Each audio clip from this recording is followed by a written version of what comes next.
সিয়াম যত বড় ইবাদত হোক না কেন, আব্দুর রাজ্জাক সাহেব বলেছেন ইবাদতের জগতে সবচেয়ে দামি সিয়াম ইবাদত তা হোক, কিন্তু বিচারের মাঠে যদি সালাত নামাজ না থাকে তাহলে কোনো ইবাদত থাকবে না, সব বাতিল। হজ থাকবে না, দান থাকবে না, সুবহানাল্লাহ থাকবে না, রমজানের সিয়াম থাকবে না, সবকে আল্লাহ এভাবে কেটে দিবেন যদি সালাত না থাকে। আল্লাহ রাসূল বলছেন সালাত এমন একটি ইবাদত, তারপরে নির্ভর করে অন্য অন্য ইবাদত। সালাত এমন একটি ইবাদত যার উপরে নির্ভর করে অন্য অন্য ইবাদত। শোনো পৃথিবীর মানুষ, যদি তোমরা সালাত আদায় করো কবিলাত সালাত কবিলাত সায়র আমালিহি, তাহলে তোমার সালাত কবুল করা হবে, সব আমল কবুল করা হবে। আর যদি সালাত তোমার উপর প্রত্যাখ্যান করা হয়, বিচারের মাঠে যদি তোমার সালাত না থাকে, তাহলে সব আমল তোমার উপরে নিক্ষেপ করা হবে, যা তোমার কিছুই নেই। সালাত নেই তো কিছুই নেই। তাহলে জাহান্নাম থেকে বাঁচার দ্বিতীয় পথ, পরিবারকে কি করতে হবে? সালাতের জন্য বলতে হবে। আল্লাহ বলছেন ওয়ামুর আহলাকা বিসসালাত ওয়াসতাবির আলাইহা। পৃথিবীর মানুষ, তোমরা তোমাদের পরিবার, স্ত্রী, ছেলে মেয়েকে সালাত আদায় করতে বলো, নিজেও করো। পৃথিবীর মানুষ, তোমরা তোমাদের ছেলে মেয়েকে সালাত আদায় করতে বলো, নিজেও করো। রাসূল সাল্লাল্লাহু আলাইহি সাল্লাম বলেন মুরুরাকুম বিসসালাত ওয়া নাসাবিসিনা। পৃথিবীর মানুষ, তোমরা তোমাদের ছেলে মেয়েকে সালাত আদায় করতে বলো যখন তার বয়স 7 বছর। এটা আদেশ। পৃথিবীর মানুষ, তোমরা তোমাদের ছেলে মেয়েকে সালাত আদায় করতে বলো যখন তার বয়স 7 বছর। আদর করে বলো, আব্বু 7 বছর হয়েছে, সালাত আদায় করো। ওয়াদরিবু আলাইহিম আবনা আশরি সিনিনা। পিটিয়ে সালাত আদায় করো যখন তার বয়স 10 বছর। আদেশ, জরুরি আদেশ। 7 থেকে 10। আব্বু 8 বছর হয়েছে, সালাত আদায় করো। 9 বছর হয়েছে, সালাত আদায় করো। 10 বছর। আহমদ, জি সালাত আদায় করেছ? জি না। দাঁত ভেঙে দেবো, একবার তো পিঠের চামড়া তুলে দেবো। যাকে সালাত আদায় করে তারপরে কোন কথা। যদি ও না বলে ও বাপ নয়, ও শয়তান। পরিবারটাকে ধ্বংস করেছে ওই বাপ। কাপুরুষ আড্ডা পিঠে বেড়ায় যেখানে সেখানে। কাপুরুষ ছেলে মেয়েকে দেখতে পারে না। জন্ম দিয়েছে কাপুরুষ, জঙ্গলে থাকে, কুকুর ছাগলের মতো থাকে, পশু প্রাণীর মতো থাকে কাপুরুষ। আল্লাহ নবী তাকে বিবাহ করতে নিষেধ করেছেন, তবুও বিবাহ করেছে। আল্লাহ নবী বলেছেন বিবাহ করলে আগে মানুষ হোক, ক্ষমতা লাগবে। কেন? ক্ষমতা কি জিনিস? বউ চালাতে হবে। বউ ক্ষমতা কি জিনিস? ছেলে মেয়েকে চালাতে হবে। শুধু কারো উপার্জন করলে হয় না। উপার্জন করা, যার বুদ্ধি নাই, কালা উপার্জন করতে পারে। বুদ্ধি বিবেক কিছুই নাই, হুঁচলা মানুষ উপার্জন করতে পারে, কিন্তু বউ চালাতে পারে না। ছেলে মেয়ে চালাতে পারে না। ছেলে মেয়ে বউ চালানোর জন্য কঠোর হতে হয়, নীতি।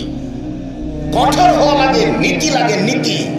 আবু জার গেফারি বলছেন আল্লাহর নবী আমাকে নেতা করে দেন, নেতা। তখন আল্লাহ রাসূল বলছেন আল্লাহ সব কি করেছ আবু জার গেফারি? তুমি ধ্বংস হতে এসেছ, তুমি দায়িত্ব পালন করতে পারো? দায়িত্ব চালাবে কে? উমর। দায়িত্ব কে চালাবে? উমর। তার মানে দায়িত্বের জন্য কি হওয়া লাগে? কঠোর হওয়া লাগে। 20 পনে 20 হবে না। তার নাম উমর। 20 সোয়া 20 হবে না, তার নাম উমর। নীতি লাগে, কঠোর হওয়া লাগে। তাছাড়া পরিবার চলে না। আল্লাহ বলছেন বউকে লাঠি মারো, নবী বলছেন বউকে লাঠি মারো, আমি বলিনি। শোনেন, আল্লাহর নবী পরের বাক্যে বললেন ছেলে মেয়েকে পিটিয়ে সালাত আদায় করো, লাঠি। একটু থামেন। এই ছেলে, 2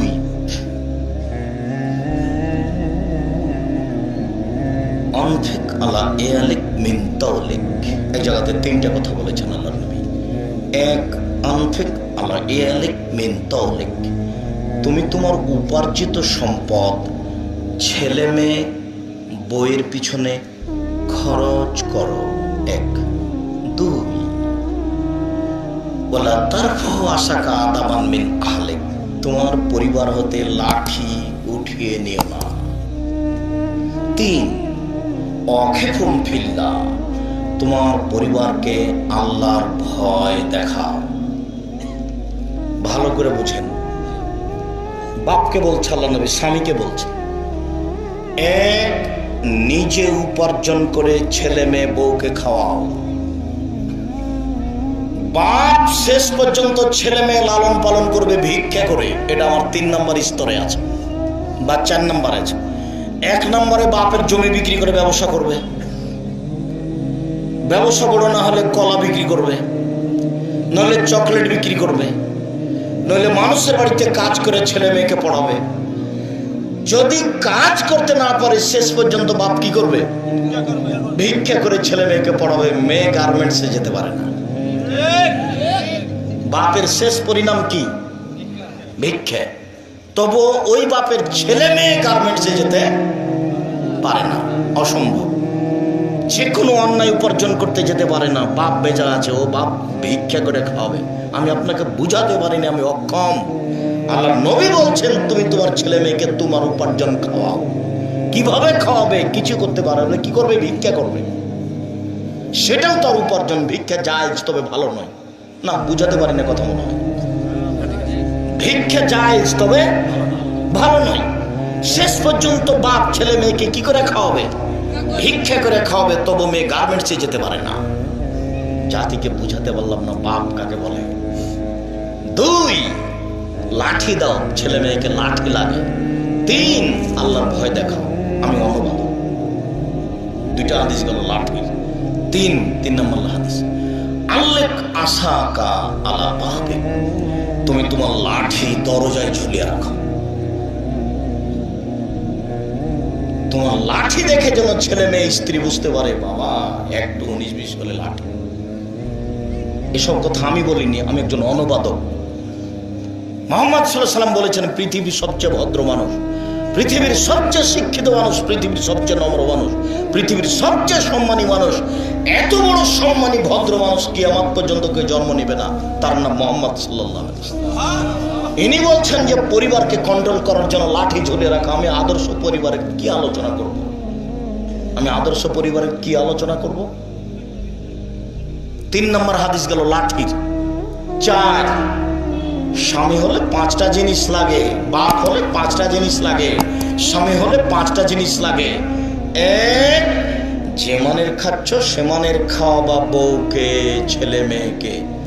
2 যে মানের কাপড় পরো বউকে সেমানের পরাবা, ছেলে মেয়েকে সেমানের পরাবা। 3 বউকে কটু কথা বলো না, ছেলে মেয়েকে কটু কথা বলো না। 4 মুখের উপরে মারো না, মানে পিটাও, কিন্তু মুখের উপরে মারো না।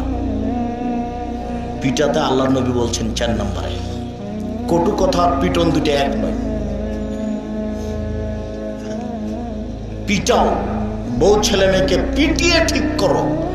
5 তোমার স্ত্রী তোমার বাড়িতে থাকবে, বাইরে যেতে পাবে না, চাচির বাড়ি যেতে পারে না, খালার বাড়ি যেতে পারে না, ফুফুর বাড়ি যেতে পারে না, মায়ের বাড়ি যেতে পারে না। জরুরি প্রয়োজন ছাড়া আপনার স্ত্রী বাড়ি ত্যাগ করতে পারে না। কমিউনিটি সেন্টার তো বহু দূরের কথা, ওটা তো ভাবাই যায় না। কই, আমরা তো কোনোদিন হাটে বাজারে যাইনি, আমাদের তো সংসার চলছে না, চলা তো আমি দেখি না। শোনেন, আপনাকে তো বলেছি বাড়ির নাম হলো মেহমানখানা। 5-7 জন যাবেন, 3 মাস থাকবেন। 3 মাস থাকার পরে সরিষা সমপরিমাণ যদি পর্দার ব্যতিক্রম দেখা যায়, যাদের সামনে কথা বলবো না, তো একদিনের কথা নেই, 90 সাল থেকে বলে আসছি। সম্মানিত দিনী ভাই বোন,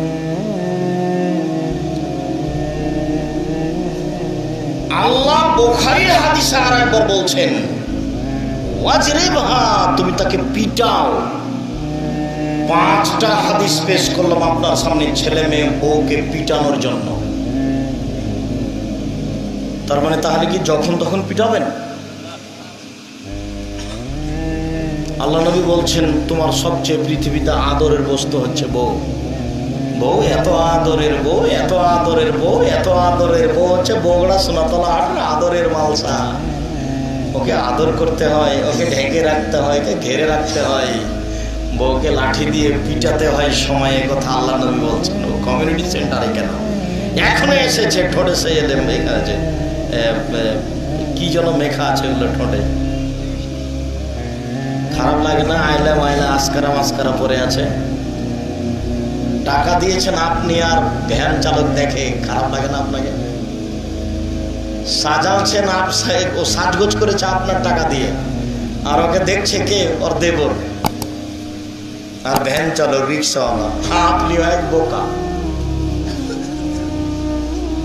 আমাদের বইয়ের যদি এক একটু সামান্য কোনো জায়গাতে কপালের বা হাতের এক একটু বের হয়ে যায়, তাহলে আমার মনে বলবে ছি ছি ছি ছি, ইন্না লিল্লাহি ওয়া ইন্না ইলাইহি, ছি ছি ছি, কি করলো রাগো কেউ দেখলো না।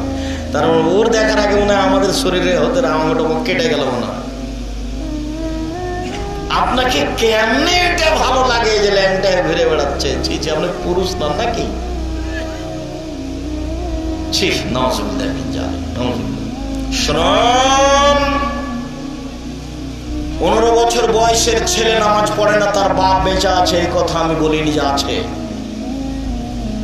15 বছর বয়সের ছেলে নামাজ পড়ে না, তার বাপ বেঁচে আছে, কথা ঠিক নয়।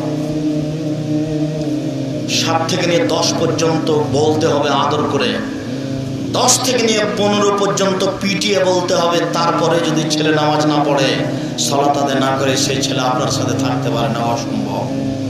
আপনার জমি, আপনার বাড়ি ঘর ভোগ করে আর সালাত আদায় না করে থাকে, কুকুর শ্রীগালের মতো থাকে, এটা হতে পারে না, অসম্ভব। সালাত আদায় না করে থাকবে, তখনও তার বাপ বেঁচে আছে। ওই কাপুরুষ